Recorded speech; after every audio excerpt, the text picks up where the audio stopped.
There's an old saying in journalism, follow the money. Let's apply this approach to this war, to Donald Trump's U-turn on Iran. Why did he suddenly declare a pause?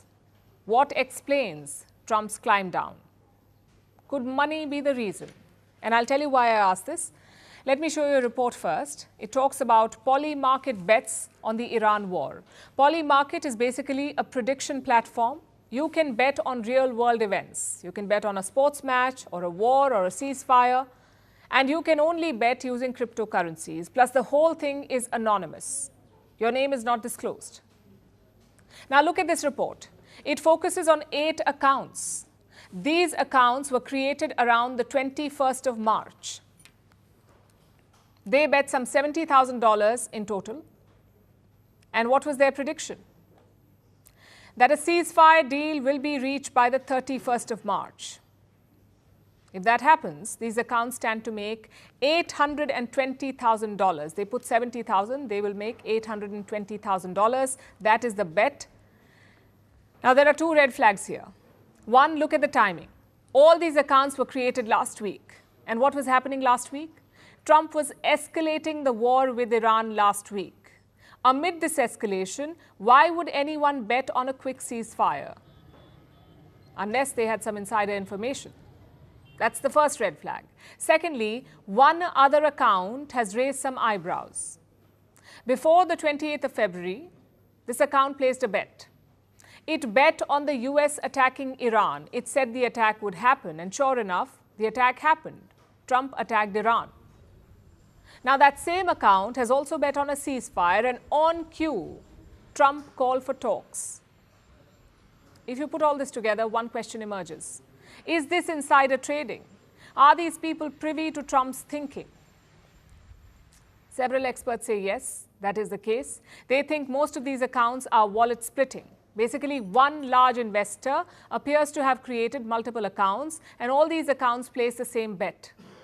They seem to know what Trump will do next, so they place a bet and make money. The question is, who is doing this? Who is this investor?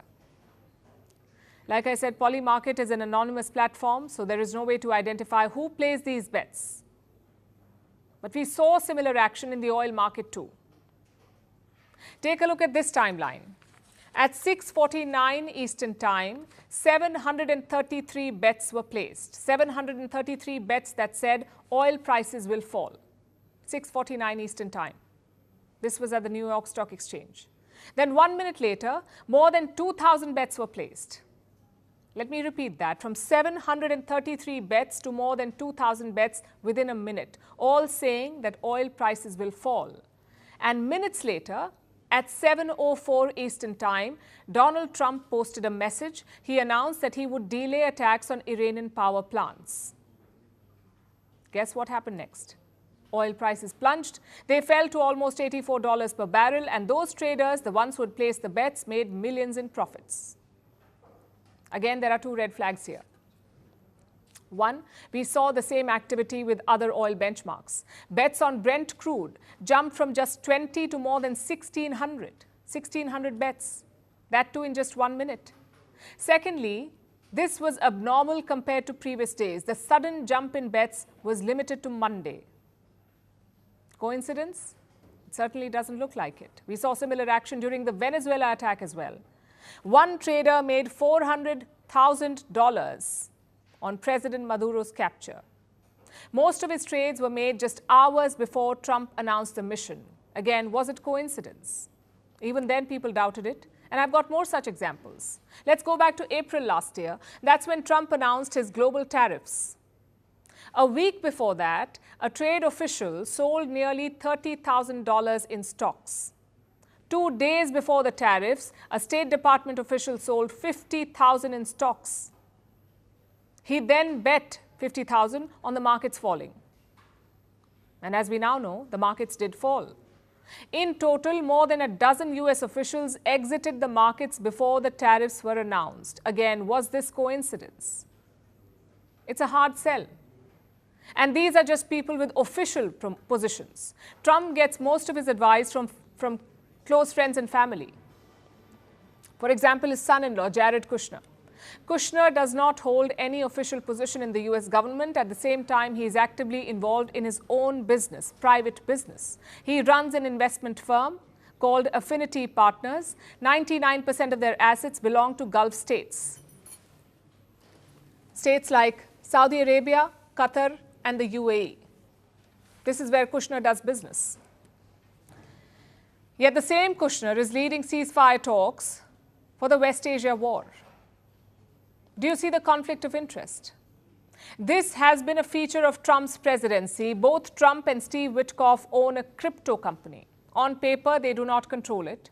It's run by their families. But their policies have enriched that same company. At best, this is a conflict of interest. At worst, this is corruption. Yet nobody bats an eyelid. All these allegations require a detailed investigation. Only then can we identify these secret poly-market traders. But the money trail does not end with them. Two other groups are also minting money from this war. First, the defense companies. You may not see it now, but wait till the war ends. The US will work overtime to replenish its arsenal. Plus, chances are they will expand the production of specific systems, like the THAAD missiles, the Patriot missiles. All of this means a windfall for defense companies. Trump wants a $1.5 trillion budget for the US military, $1.5 trillion. A big chunk of this money will go to weapons companies. That's one. Secondly, the energy firms will earn a windfall. The US is the largest producer of oil and gas in the world, and the status quo benefits their firms. Gulf oil and gas is stuck in the Persian Gulf. Russian oil and gas is off limits for Europe. Venezuela and Iran lack capacity. So what are we left with? The United States. They're getting more deals from Europe and India, that too at higher prices. These firms stand to get $60 billion in extra profits, and this is the story of all American wars. The country they attack loses out. The American soldiers lose their lives. The American consumers pay higher prices. Meanwhile, American companies, they mint billions of dollars. The world doesn't fit in boxes, so why should your news? From battlefields to negotiation tables, from internet outrage to real-world injustice. The conversations everyone is having and the ones they're avoiding. It's the same show, but this new year, First Post America gets a new look. I'm Kerry Johnston, and this is First Post America.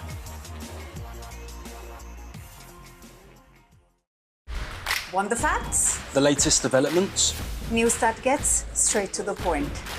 Well, we've got all three just for you. This is First Post Live, a brand new show, your window into what really matters. Don't miss it.